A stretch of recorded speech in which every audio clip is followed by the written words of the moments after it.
my name is Alima. I came out here to clear my mind and to remember what it feels like to be in my body instead of in my thoughts. Lately, I've been thinking about emotional availability and how we crave connection but flinched in the moment that it finds us. We talk about wanting deep love and deep friendship, but depth demands access. And access means being seen. Sometimes I wonder if unavailability isn't coldness. Maybe it's just protection.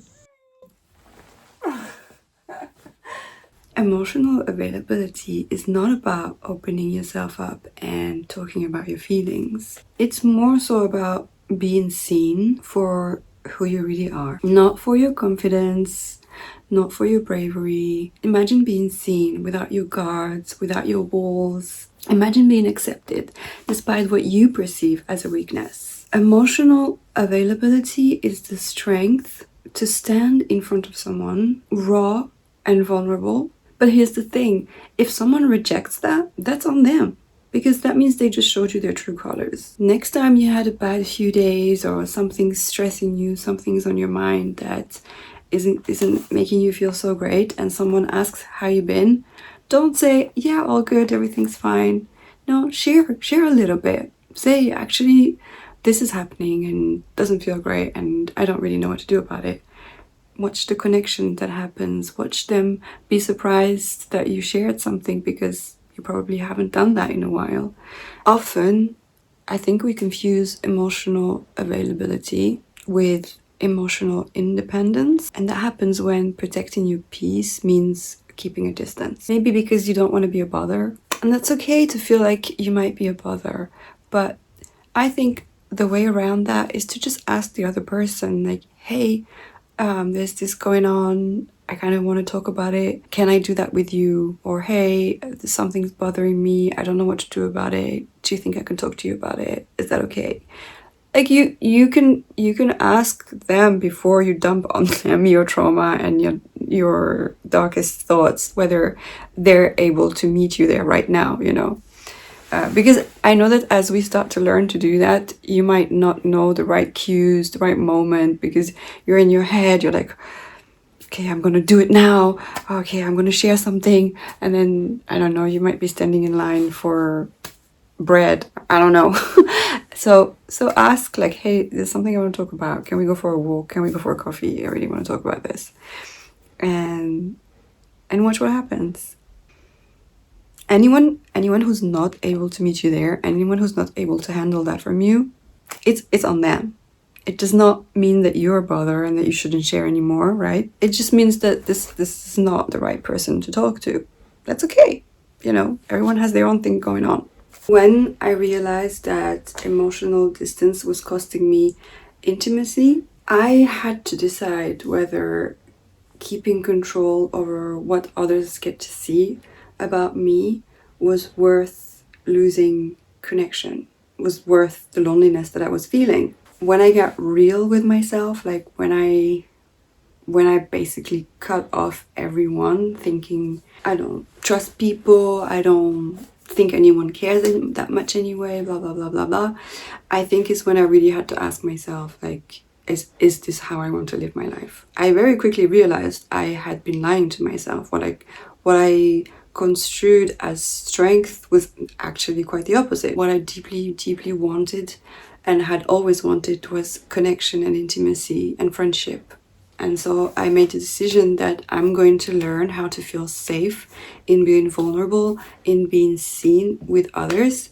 And I consciously made I wouldn't say that's a decision, more like a realization that anyone who's not able to meet me there, anyone who makes me feel bad about being vulnerable or being myself, or anyone who does not accept me as my full authentic self is not my friend anyway. And that's so important because at the beginning, we take it as confirmation of our own thoughts. We think that if you share and it's not received well, or it's laughed at, or it's criticized, that confirms why we were not sharing in the first place. But actually what that tells you is that this person is not right for you. This is not your tribe. That's fine. Move on. We'll find someone who actually is genuinely nice and caring and able to meet you there. And that's how you make friends in the first place. But we were never taught that, right? When someone would start to get close, I would start to fear that they're gonna need too much from me emotionally. But I was so wrong. We tend to believe everything that goes on in here. We tend to believe every single thought that crosses our mind, right? Because it's ours, we think it's a fact. And that's mistake number one. All the things that you think about yourself, good or bad, are not necessarily, and most of the time not, the same things that people think about you. You are your own worst enemy. The reality is, it's not you against them. It's not you against the world. The reality I had to face is that actually it's me against me. My mind is so quick at noticing confirmation of rejection. My mind is so quick at saying, see, I told you this would happen. My mind is so quick at criticizing everything I say and do, right? That's not normal. You have to train your mind like a muscle to stop being against you. I want you to picture it, if you haven't done it already. But what would emotional connection look like in your life if it wasn't about shutting down? If it wasn't about being strong and in control? What would it mean to you in your life? And what would change in your life if you let your guards down and were a bit more vulnerable? Just a teeny bit.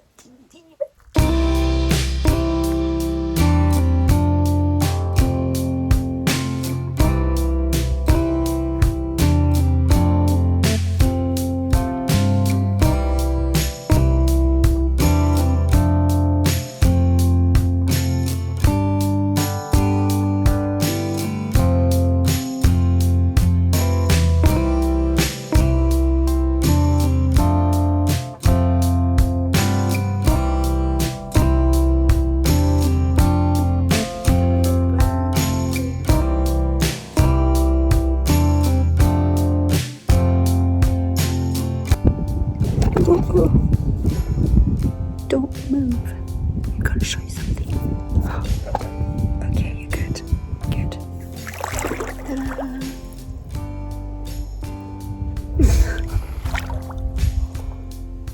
Ice cold.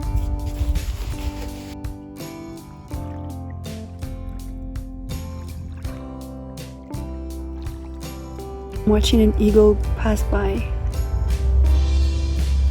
God damn. Wow. And you know what else I've learned? One thing I have recently learned, which might be surprising to anyone who didn't have to do this, is that the way you find out who you are and the way you find out the things you like in life is through your body, through sensations as you experience things. Body tells you whether it is happy or sad by tensing up or relaxing. For example, when I saw the forests this morning, I felt emotional because I didn't realize how much I love being around mountains in the forest, and I was so happy I cried.